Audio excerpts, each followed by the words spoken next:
4.2, 4.11, 4.1, 4.13, 4.2, and then the sun came out again. So 4.1% was the minimum this morning. I'm really living on the edge here every single morning. So welcome back to the off-grid garage, the almost offline garage. Here in sunny, partly sunny. I've got a shade there. There is a bit of sun there, but the clouds are getting more and more now. So we will have cloudy weather in the next couple of days. A little bit of shower as well, I think. At least that's what they predict. But how can they predict the weather? That's impossible. Yeah, so this morning was again very close to shutting off the system here. 4.1% the smart shunt only showed. And we want to have a look.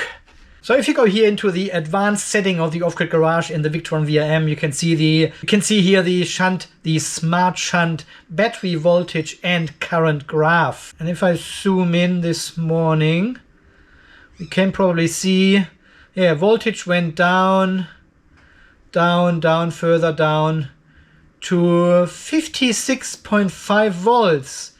And this was last night at 2:20 a.m. I was definitely asleep. I wasn't in the garage doing any battery testing. I wasn't doing any editing for you.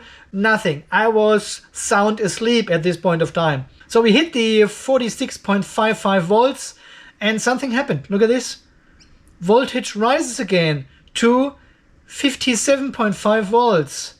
And then it goes down again. Hang on, something is going on here.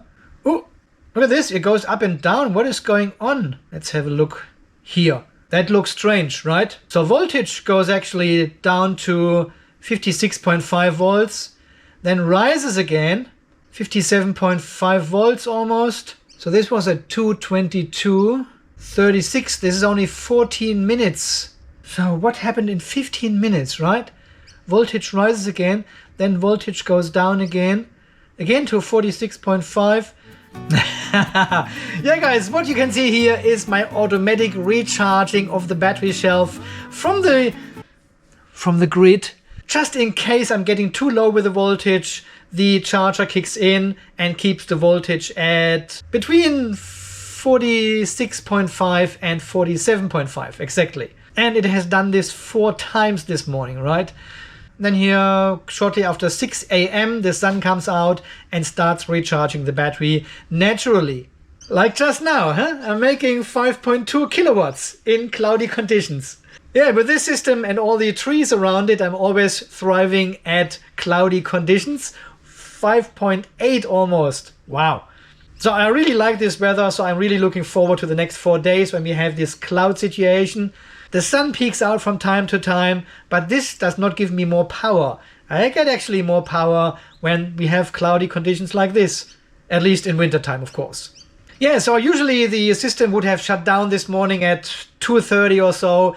Battery voltage would have gone down to 44 volts, 43 volts even maybe, and then the inverter would have shut down, protecting the battery from any deep discharge. But here let's have a quick look in Home Assistant and the battery shelf, what was going on.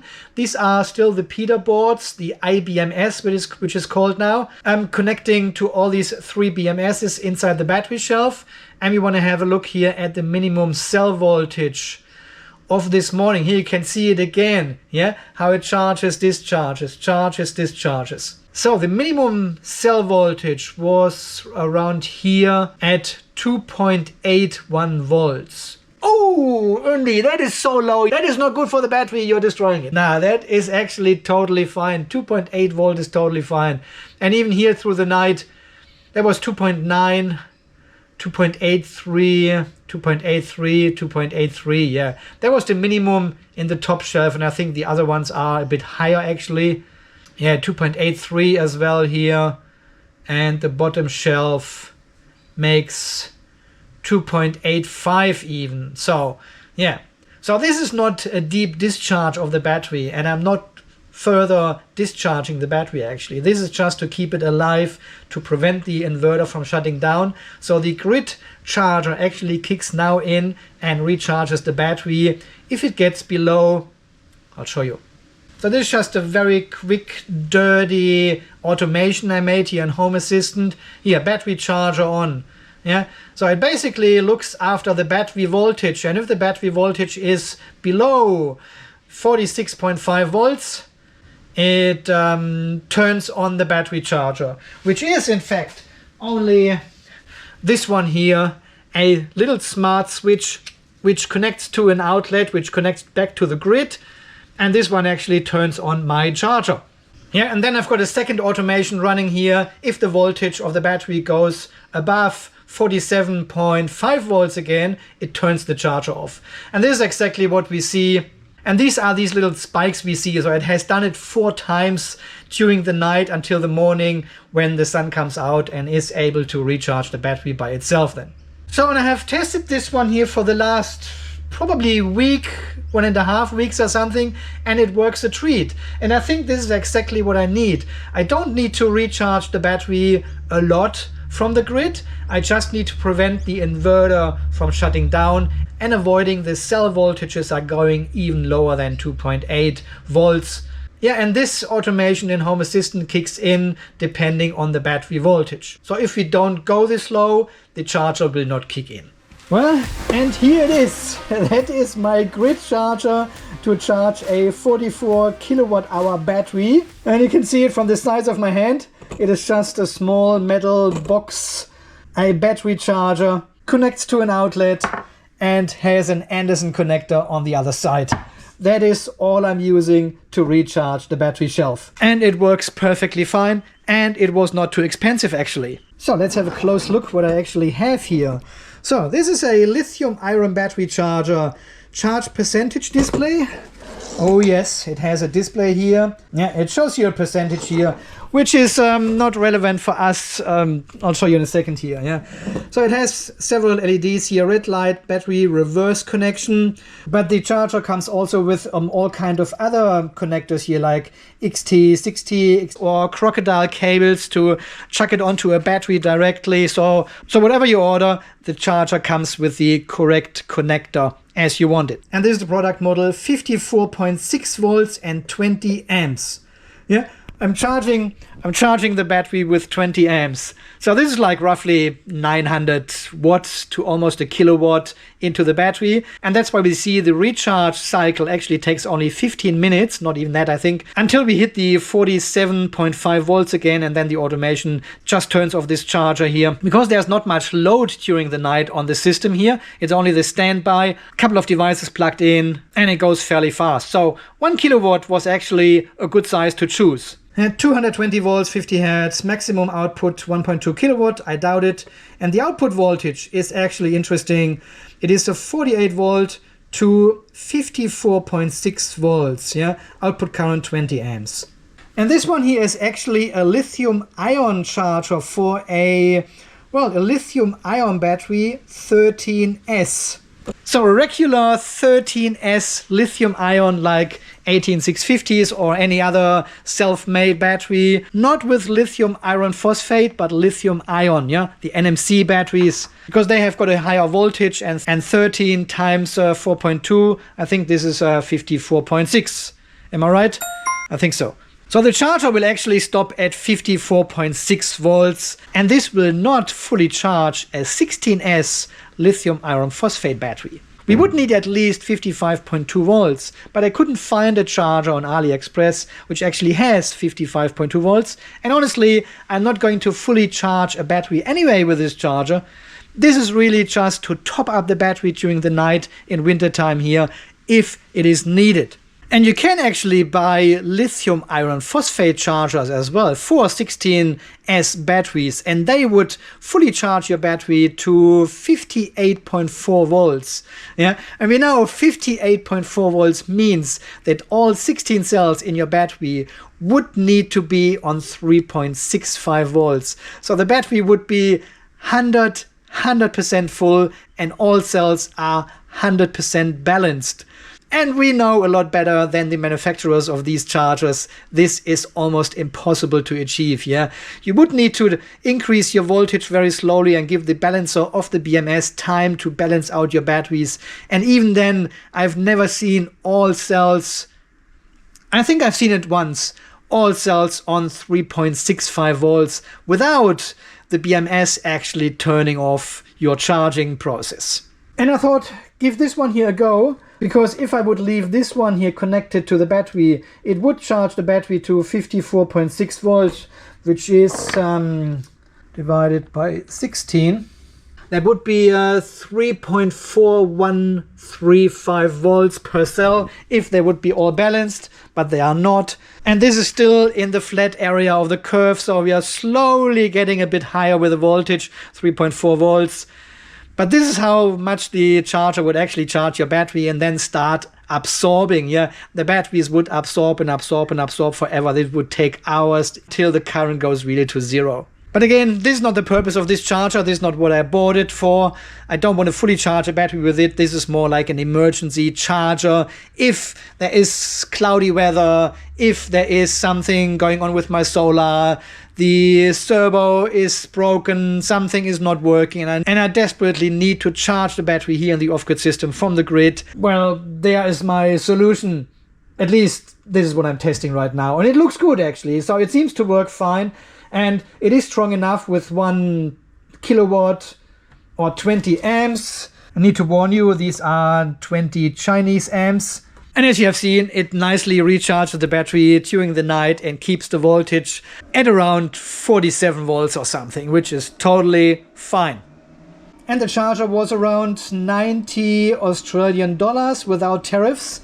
It has an active fan on one side and the display on the other side. There's no button, nothing. So as soon as it gets power, it starts producing 54.6 volts, maximum 20 amps. So the cable here on the output side is actually nice and thick. And they have used 2.5 square millimeter for a 20 amp current. That is fine. We connect this to power through our smart switch. Can turn it on. And I think it actually shows like 100% here because the voltage is high now. It's the open circuit voltage. And then here on the other side, we just connect this end as a connector to this one, which goes into my battery shelf. Yeah, this is the 25 amp. Yeah, this is the 25 amp breaker we have installed a while back here, which goes back to the workbench. This is how I get access to the battery system here. And I can connect other loads for testing or a charger to push energy back into the battery. Okay, let's connect this one. The good thing with Anderson connectors is you cannot mix them up, reverse. And now we turn on the workbench. There's a bit of fan action, so it blows actually this way.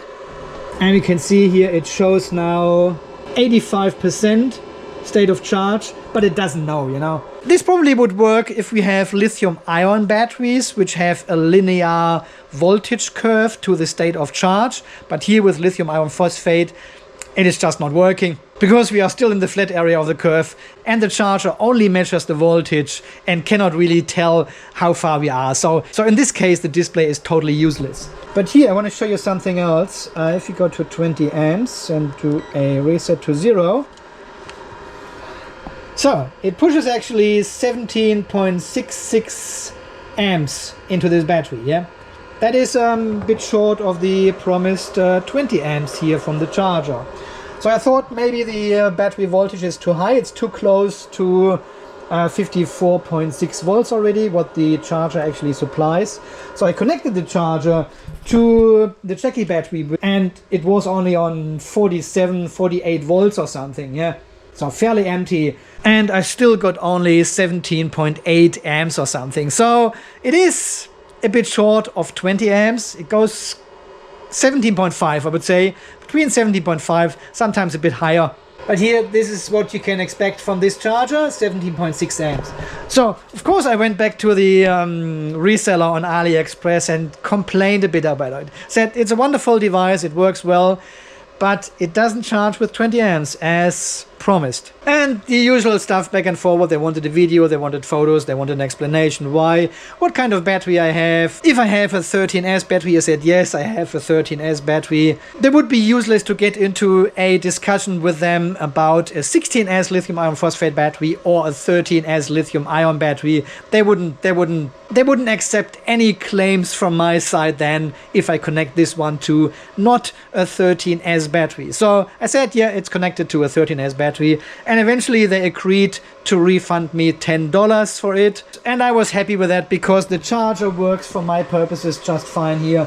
If it delivers 20 amps or 17.68 amps, I don't really care. And we should actually, let me have a look. So here in the Victron VRM we can actually see that we are charging. DC power is going into the battery now. Yeah, you can see the animation running there. Around 500 watts. The other 500 watts are being consumed by loads connected to the system. If I turn off the charger, you can see how much load we have actually connected here on the DC side at the moment. 200 and 435. Yeah, I turn on the charger again.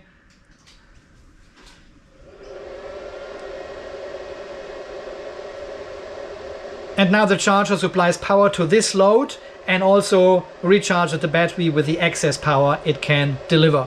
So 300 watts in this case, but it is still charging the battery. So the battery would not discharge any further in case it would be low now. But we are on 22.8%, so I'm happy. So these 4 times it actually kicked in during the night today. We can have a look here at the energy consumption.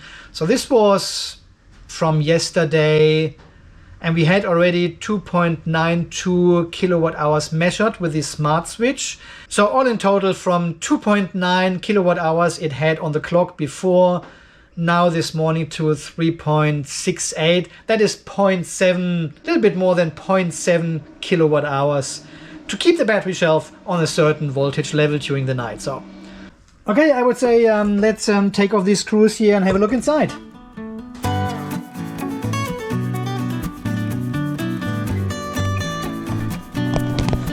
Alright, I was trying to not touch anything here because there are huge capacitors here on the AC side and they are still charged. We just had it connected here. I guess they are still charged, so I'm not touching anything here. I just wanted to have a look how the actual build quality is here inside. So what we can do is here have a look at the fan. This is easy to replace if it stops working at some stage. But I will barely use this charger. This is only in winter time for, well, you have seen it 4 times a day under certain circumstances. So this is a 12 volt, 0.18 amp standard fan. And we just clips this one back in here. It's fairly well seated, so it doesn't rattle or so. So obviously the AC side on this side here, and then we've got a big transformer. So I'm assuming this one is actually isolated to the output. And we've got big MOSFETs on this side, big MOSFETs on this side. A bit of a controller situation here, measures the voltage maybe and gives the display a bit of a calculated value. More capacitors on the outside. These are, yeah, you can read it over there, 100 volts. So this is already the DC output side. And let's have a look here on the underside how the actual soldering looks like. Yeah, I think it's okay. It's not too bad. There's a bit of a spacer there, so it doesn't touch the metal case. And also the ground contact here was actually connected to the case with one of the screws holding the front panel. So that's actually not too bad for 90 Australian dollars. No tariffs on China. This will last me forever. It's connected April, May, June, July, maybe a day here and there, and that's it. And then it goes back in the box for the rest of the year and half of the year of the next year, and then it comes back out. So build quality is actually not... we also have a temperature sensor there. That's good. Yeah, it said something about this temperature stuff in the manual actually of the device. If it gets too hot, it stops charging, and if it cools down, it starts charging again fully automatically. So it has a bit of an over temperature protection here, as well as short current protection, reverse connection protection. So I think that's okay. So then let's see how efficient this charger actually is. We measure again. Measure here 17.5, 17.6, let's say 17.5 amps, going up and down a little bit. At the charger output 53.9. So 53.9 volts times 17.5 amps makes 943.25 watts. And we are pulling 1050, 900, let's go with the worst case, 1050 watts from the grid. 1050 times memory is equal. So we've got an efficiency of around 90% with this charger, accordingly to these numbers which I'm measuring here. So that's actually not too bad, only 10% loss. And this is in line with what we have seen from other converters, inverters as well. When you convert AC to DC or the other way around, it is actually fairly efficient. Yeah. At Tech Electronics Store. So at least they're building their own BMSs here, and it's not a shop which also sells cosmetic and shoes and clothing and other stuff. And they sometimes have electronics and batteries in their store as well. So at least these guys knew what I was talking about when I contacted them and complained about the 20 amps, which this doesn't have. So 54.6 volts, bundle 5 is with the Anderson connector, and up to 20 amps. Yeah, and I paid $8.50 of shipping costs, so it was a bit over $100, but now I got the $10 back refund because it hasn't got 20 amps, so that's fine. See, and this is one, for example, which you can get here for a 16S lithium iron phosphate battery, and this charges actually to 58.4 volts with 20 amps, so full 3.65. All the cells need to be 100% balanced to reach this voltage. I could have gone with this one as well because I will never fully charge the batteries anyway. But then I thought maybe I'm using this one, what I have here, which charges only to 54.6 volts. Maybe I use this in summertime when I do battery testing and I want to pre-charge a battery. Yeah, not fully charged because I want to be here and film it and record the situation when the battery actually fully charges and gets out of the flat area of the charging curve. I can use this charger here to pre-charge the battery to 80% or something, yeah. Just connect it, leave it running, and it fully absorbs at 54.6 volts. And whatever state of charge percentage that is then. Ooh, this one is actually bad. They want $46 shipping costs here. No. I link some of these chargers down in the video description if you're looking for something like this. I think for this price, they are actually not too bad, and they don't seem to be too wasteful when charging a battery. But you can also get chargers like these, which are adjustable from 2 to 20 amps. I was thinking about something like this as well, but this is already double the price for an adjustable power supply. And I have already an adjustable power supply up to 60 volts and 21 amps. And I don't really need to adjust the current when I charge the battery. I just wanted to have something plug and play, plug into the power, plug into the battery, and it charges, bang. It's a worry-free solution basically. But I was looking for something else.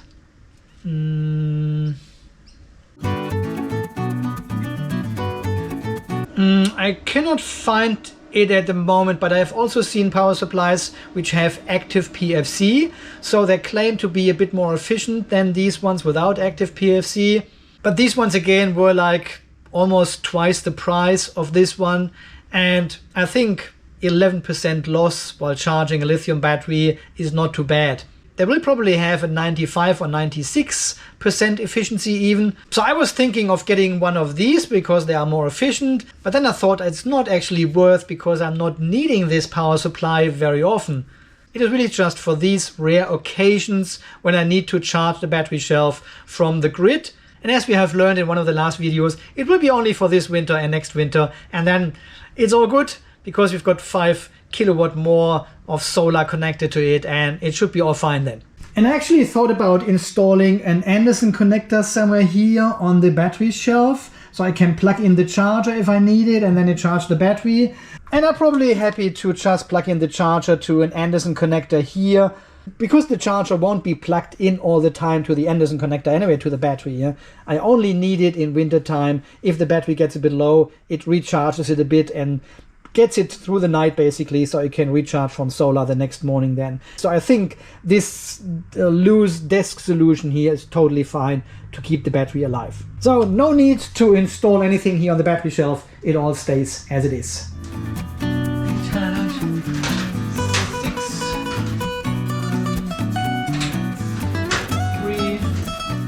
0. Guys, thank you very much for 108,630 subscribers. Welcome to everyone new here. And welcome back all the existing viewers. I always call them old viewers because they are old. Not old age, but old. They're here for a long time, so they are older than the ones which have just subscribed. Alright, my friends, I think so far this video from today about my new asset, the new battery charger. Some people are watching my VIM closely and they have noticed these spikes going up and down, and they sent me an email and said, Andy, something is wrong with your battery. Something is going on there during the night, in the early morning. Yep, this is going on. And this charger also answers the questions of some people if I would have a generator later on to recharge the battery. There's not enough solar and we desperately need to charge the vehicles. And the answer will be no, there will be no generator. This is my generator. This is all we will have. And even we are off grid then, I will still stay connected to the grid for a couple of years maybe or something, just to get a good idea how everything works. And this is our backup. In case something goes wrong, we can recharge the battery with 1 kilowatt for $90. This was a good investment and a good insurance. Alright, my friends, as always, thank you so much for watching. Thanks for all your amazing support here. Thank you for all your kind comments and all your questions you are leaving under the videos. I'm still getting a lot of emails which I cannot reply to. There are far too many. So please leave all your comments, all your questions under the videos. That's where I am. That's where everyone else is of the community. And everyone is helping me out here answering questions. So thank you very much for your generous and overall support here on the channel, which makes these videos possible. And until the next video, guys, when I have some very interesting news for you. No, I'm not going to. Should I spoil something? Until then, guys, you stay charged, stay safe, and thanks again for watching. See you then. Bye-bye.